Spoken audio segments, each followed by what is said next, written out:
রাজ্যের মুখ্যমন্ত্রী মমতা বন্দ্যোপাধ্যায়ের অনুপ্রেরণায় বৈতরণী প্রকল্পের মধ্যে দিয়ে 2019 সালের এপ্রিল মাসে রায়গঞ্জ বন্দর শ্মশানে বৈদ্যুতিক চুল্লির উদ্বোধন করা হয়েছিল, যেখানে সাধারণ মানুষের সুবিধার জন্য ওই চুল্লির উদ্বোধন করা হয়। আজ সেখানে গিয়ে সাধারণ মানুষ অসুবিধের মুখে পড়ছেন। কি সেই অসুবিধে? অভিযোগ উঠছে, রায়গঞ্জের বন্দর শ্মশানে শবদাহ করার বিনিময়ে মৃতের পরিবারের কাছ থেকে পৌরসভার নির্ধারিত অর্থের তুলনায় অনেক বেশি অর্থ নেওয়া হচ্ছে। ওই অভিযোগ ওঠা মাত্রই শোরগোল পড়েছে গোটা রায়গঞ্জ শহরে। তাহলে কি মৃত্যুর পরেও রেহাই নেই? সেইখানেও অর্থের মুখোমুখি হতে হবে মৃতের পরিবারকে? এই প্রশ্ন উঠে আসছে পক্ষান্তরে। সূত্র মারফত আমাদের কাছে যে অভিযোগ উঠে এসেছে তাতে দেখা যাচ্ছে, বৈদ্যুতিক চুল্লিতে শবদেহ দাহ করার বিনিময়ে বিদ্যুৎ খরচ বাবদ রায়গঞ্জ পৌরসভা 999 টাকা ধার্য করেছে। সেখানে শবদেহে দাহ করার বিনিময়ে কিছু মাচা এবং ধূপ ও মাটির হাড়ির জন্য 200 টাকা অতিরিক্ত নেওয়া হয়, কিন্তু তারপরেও আরও 400 টাকা করে আদায় করা হচ্ছে মৃতদের পরিবারের কাছ থেকে। এই বিষয়ে আমরা কথা বলেছিলাম রায়গঞ্জ পৌরসভার প্রশাসক সন্দীপ বিশ্বাসের সাথে। তিনি বলেন, ওই অভিযোগের বিষয়টি আমার জানা ছিল না, সংবাদ মাধ্যমের কাছে থেকে বিষয়টি জানার পর তিনি উপযুক্ত ব্যবস্থা নেওয়ার আশ্বাস দিয়েছেন। অন্যদিকে ওই ওয়ার্ডের কোঅর্ডিনেটর তপন দাস বলেন, শ্মশানে যে শবদাহ করা হয় ইলেকট্রিক চুল্লিতে, তার রেট আছে 999 টাকা। সেখানে মাচা বাঁধা হয়, সেখানে 200 টাকা এক্সট্রা তারা নিতেই পারে, কিন্তু প্রত্যেকটা ডেড বডির ক্ষেত্রে 1600 টাকা করে তারা জোর জবরদস্তি নিচ্ছে। এবং এমনও শোনা যাচ্ছে যে 1600 টাকা না দিলে পোড়ানো হবে না, এই চেতাবনীও দেওয়া হয় ডেড বডির যে আত্মীয় পরিজন আছে তাদের। কি বলবেন এই ব্যাপারে? আপনি যে বিষয়টা বললেন, সরকারি রেট যেটা আছে আমাদের মরা পড়ানো সেটাই নেওয়া হয়, আমি জানি। এবং যেটা বললেন আপনি 200 টাকা, যে 200 টাকা সব ব্যক্তির কাছ থেকে ওরা নেয় না। যেগুলা লাশ দেখা যায় পচে গেছে, বাঁধার মতো ক্ষমতা নেই, তখন ওরা আবদার করে, যদি আবদারে খুশি মানে কেউ 50 টাকা দেয়, কেউ 100 টাকা দেয়। এইটুকু আমার জানা আছে। তবু আমি আপনাকে আজকে কথা দিচ্ছি, এরকম যদি কোনো দিনও কোনো মরা পার্টি যদি আমাকে একটু বলে যে দাদা এই লোকটা আমার কাছে 50-100 টাকা চাচ্ছে, আমি সেটা সুব্যবস্থা নেব। বলছি যে এরা তো প্রত্যেকেই পৌরসভা থেকে বেতন পায়। হ্যাঁ, প্রত্যেকে বেতন পায়। তা সত্ত্বেও কিন্তু 400 টাকা করে যে বাড়তি নেওয়ার একটা প্রবণতা, এটা কিন্তু আমরা বরাবর দেখে আসছি। তবে কি এই যে সমব্যথী 2000 টাকা মুখ্যমন্ত্রী দিচ্ছেন, সেই টাকাটাই ফরফিট করে দেওয়ার একটা প্রবণতা, যে 2000 টাকা আর দিতে হবে না, এই আমরা এই 2000 টাকার মধ্যেই সমস্ত শবদাহ করে দিচ্ছি? না, এটা আমার মনে হয় ভুল ধারণা হচ্ছে আমাদের সবারই। সরকারের 2000 টাকা আমরা পার্টির হাতে দিই, এই নিয়ে কোনো আপনি বিভ্রান্ত আমাদের করতে পারবেন না, এটা সঠিক। কিন্তু যেটা খরচা হচ্ছে আপনি বলছেন, সেই হিসাবে দেখতে গেলে কাছাকাছি হয়ে আসতেছে। কারণ শ্মশানে মারা, হ্যাঁ, 2000 টাকা গভর্নমেন্ট দিচ্ছে, 1600 টাকা ওরা নিচ্ছে, 400 টাকা পার্টির হাতে 1600 টাকা থাকছে। ওরা নিচ্ছে, এটা আমি ঠিক জানি না। 199 টাকা নাই এটা জানি। আর কিছু কিছু মরা যখন খুব বাজে অবস্থা থাকে, তখন ওরা হাত পাতে যেটাকে বলা হয় চেয়ে নেয়, তাদেরকে 50 টাকা দেয়, 100 টাকা। সেটা আপনি আজকে আমাকে বললেন, আমি চেষ্টা করবো স্টাফদের বুঝিয়ে যাতে এই টাকাটা না নেয় ওরা আগামীতে। অন্যদিকে এই বিষয়ে আমরা কথা বলেছিলাম বন্দর শ্মশানের ডেথ রেজিস্ট্রার সন্তুদের সাথে। তিনি অবশ্য অতিরিক্ত টাকা নেওয়ার কথা স্বীকার করে নেন, যদিও ব্যক্তিগতভাবে তা নেওয়া হয় বলে দাবি করছেন তিনি। সেক্ষেত্রে প্রতিটি মানুষের কাছ থেকে 1310 টাকা করে নেওয়া হয়। পৌরসভার কর্মী যখন স্বীকার করে নিচ্ছেন অতিরিক্ত টাকা নেওয়ার কথা, তখন তাদের বিরুদ্ধে পৌরসভা কি ব্যবস্থা নেয় সেটাই দেখার। নামটা যদি একটু বলেন। আমার নাম সন্তু দে। আপনি এখানে কি পোস্টে আছেন? আমি এখানে ডেথ রেজিস্টার হিসেবে কাজ করি। বলছি সন্তুবাবু, যে সমব্যথী টাকাটা মুখ্যমন্ত্রী 2000 টাকা করে দিচ্ছে, আচ্ছা।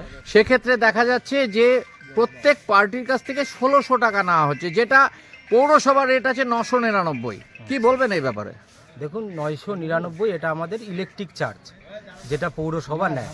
তারপরে আমাদের আমরা ব্যক্তিগতভাবেই আমরা একটা মাচা পার্সোনাল, যেটা ইলেকট্রিক চুল্লির জন্য ব্যবহৃত মাচা, যেটার একটা মাপ থাকে, যেটা আমরা নিজে বানিয়ে নেই। হ্যাঁ, মাচা, ধূপ, কলসি, এবং কেউ যদি তার শবদাহটা ঢাকার জন্য সাদা কাপড় না নিয়ে আসে, তবে সেই কাপড়টাও আমরা সেখান থেকে আমাদের কাছ থেকে দেই। তার জন্য একটা ধার্য করা হয়েছে 300 টাকা। সেই টাকাটা আমরা পার্টির কাছ থেকে নেই। সেটার হলো এই দিয়ে আমরা 1310 টাকা, হার হলো 10 টাকা আমাদের একটা চালান, সেটা দিয়ে 1310 টাকা আমরা সব পার্টির কাছ থেকে নেই। এই হচ্ছে 1310 টাকার রসিদ দিয়ে দেন? না, আমি বলছি আপনাকে, তো পরিষ্কার বললাম, 999 টাকার যেটা বিল হয় সেটার আমাদের 999, এবং পৌরসভা। কিন্তু এই যে 300 টাকা পরিষেবা আপনারা দিচ্ছেন, হ্যাঁ, এটা কি গভর্নমেন্ট কোনো সার্কুলার আছে? কোনো গভর্নমেন্টের সার্কুলার নেই। এটা হলো আমরা এইখানে প্রোভাইড করি লোকদেরকে, যাতে লোকগুলো তাদের কোনো অসুবিধা না হয়। এটা আমরা এখানে সেক্ষেত্রেই প্রশ্ন চিহ্ন উঠছে যে অনেক সময় দেখা যাচ্ছে পার্টির কাছ থেকে 1600 টাকা নেওয়া হচ্ছে, এবং এটা বেশিরভাগ ক্ষেত্রে আমাদের কাছে একটা রিপোর্ট এসছে যে 1600 টাকা করে তারা দিয়েছে। কেউ যদি ব্যক্তিগতভাবে বলে, কিন্তু আমরা কারো কাছেই 1600 টাকা নেইনি। যারা ওখানে সব দাহ করছে আচ্ছা। তাদের এক্সট্রা 200-300 টাকা করে তাদেরকে দিতে হচ্ছে। অনেকেই আছে তারা ব্যক্তিগতভাবে, তার বাবা পুরানো হয়েছে, তার বাবা পুরানোর খুশি বাবদ, না, যে সেটা আমার তো বাবাকে আলাদা, তুমি বকশিস পুরাইছো, আলাদা। তোমাকে আমি 100 টাকা বকশিস দিলাম। কেউ আবার 200 টাকা বকশিস দেয়, সেটা কারোর কাছে জোর করে নেওয়া হয় না। এই যে আপনারা 300 টাকার জিনিস প্রোভাইড করছেন, হ্যাঁ। এটা পৌরসভার নির্দেশ নেই তো, বা গভর্নমেন্ট সার্কুলার নেই তো? গভর্নমেন্টের কোনো সার্কুলার নেই, কিন্তু আমরা এটা কেন প্রোভাইড করি? এটা প্রোভাইড করি এই জন্যই, যাতে কেউ শবদাহ করতে এসে সমস্যায় না পড়ে। রাত্রিবেলায় সেই ব্যক্তি কলসি কোথায় পাবে, ওই মাচাটাই বা কোথায় পাবে? এবং অনেক পোস্টমর্টম বডি আছে যাদের একটা তিরপল দিয়ে পেঁচিয়ে নিয়ে আসে, তাদেরকে তো আমরা মার্কিন কাপড় দেই, এইগুলো আমরা দিয়ে পরিষেবাটা দেই। বলেন। দীপঙ্কর ভৌমিক। আজকে এখানে বন্দর শাসনে কি করতে এসেছেন? আমাদের সুভাষগঞ্জের মেম্বার মোহন শাহ আছে, যে মোহন শাহর মা গতকাল প্রয়াত হয়েছিল, মোহন শাহ তাকে দাহ করতে এসেছি। বলছি ইলেকট্রিক চুল্লিতে পোড়াচ্ছেন, ইলেকট্রিক চুরির উপরে বলছি কত টাকা লাগে এখানে? 1500-1600 টাকা লাগে। কিন্তু পৌরসভার যেটা নির্ধারিত রেট আছে 999, তারপরেও যদি কোনো ডেড বডিকে মাচা করে দিতে হয় সেটার জন্য নয় 200 টাকা গেল। এই যে 400 টাকা এক্সট্রা করে প্রতি শবদেহ পিছু নেওয়া হচ্ছে, কি বলবেন? তাহলে কি মুখ্যমন্ত্রী যে শবদেহের টাকা যে মানে 2000 টাকা যে স্যাংশন করছে, সেই 2000 টাকা তাহলে এখানেই দেওয়ার জন্য বলেছে? ঘটনা হচ্ছে যে 2000 টাকা যেটা আর কি সমব্যথী যে 2000 টাকা, সেই 2000 টাকার মধ্যে থেকে দাহ হবে, আর কিছুটা যারা মারা গেছে যাদের বাড়ির লোক তাদের কাছে যাওয়ার কথা। কিন্তু তাদের কাছে কিছু তো থাকছে না। এবার দাহ করতে 1500-1600 টাকা খরচ হয়ে যাচ্ছে। এবার যদি এটা 900 টাকা হয়ে থাকে, তাহলে আমরা 999, আমরা যদি 999 হয়ে থাকে, তাহলে আমরা লোকাল কাউন্সিলর প্লাস চেয়ারম্যান যে আছে রায়গঞ্জ পৌরসভার মাননীয় সন্দীপ বিশ্বাস, তার কাছে আমাদের রায়গঞ্জবাসীর পক্ষ থেকে আবেদন, এই ব্যাপারটা আপনি হস্তক্ষেপ করুন, দেখুন ব্যাপারটা। রায়গঞ্জ পৌরসভার যে শ্মশান রয়েছে, সেই শ্মশানের চুল্লিতে, ইলেকট্রিক চুল্লিতে পৌরসভার যে রেট রয়েছে 999 টাকা, সেটা দাহ করার জন্য। এবং ওরা মাচা যেহেতু করে সেহেতু 200 টাকা করে এক্সট্রা নেয়, মাচায় ধূপকাঠি, কলসি এগুলো বাবদ এক্সট্রা নেয়। কিন্তু দেখা যাচ্ছে 1600 টাকা করে পার বডিতে ওরা টাকা নিচ্ছে। এই যে 400 টাকা বাড়তি, এটা কেন? আপনি 400 বলছেন, আমি বলছি 600 টাকাই কেন বাড়তি? আমরা যেখানে অনেক কনসিডার করে মানুষের সুবিধার জন্যে মামাটি মানুষের রায়গঞ্জ পৌরসভা, আমাদের শ্রদ্ধেয় ম্যাডাম চিফ মিনিস্টারের নেতৃত্বে আমরা 2019 সালের এপ্রিল মাসে আমাদের পৌর বোর্ড এই নগরবাসীর কথা চিন্তা করে, জেলাবাসীর কথা চিন্তা করে ম্যাডাম চিফ মিনিস্টার বৈতরণী প্রজেক্টে এই বৈদ্যুতিক চুল্লি উপহার দিয়েছিলেন রায়গঞ্জবাসীকে তথা জেলাবাসীকে। আমরা সেহেতু রায়গঞ্জ মিউনিসিপ্যালিটি আমরা মানুষের সুবিধার জন্য বিদ্যুৎ খরচ বাবদ মাত্র 999 টাকা রেট করেছিলাম সেই 2019 সালে। আজও 2024 সালে একই রেট রেখেছি, আমরা কোনো রেট বাড়াইনি মানুষের সুবিধার জন্য। আপনার মাধ্যমে এখন জানতে পারলাম যে 1600 টাকা নিচ্ছে এক শ্রেণীর কর্মীরা বা এক শ্রেণীর লোকেরা। আমরা উপযুক্ত ব্যবস্থা গ্রহণ করব। শোনা মাত্রই আপনাকে দায়িত্ব নিয়ে বলছি যে আমরা এই ধরনের অন্যায় কাজ হতে দেব না।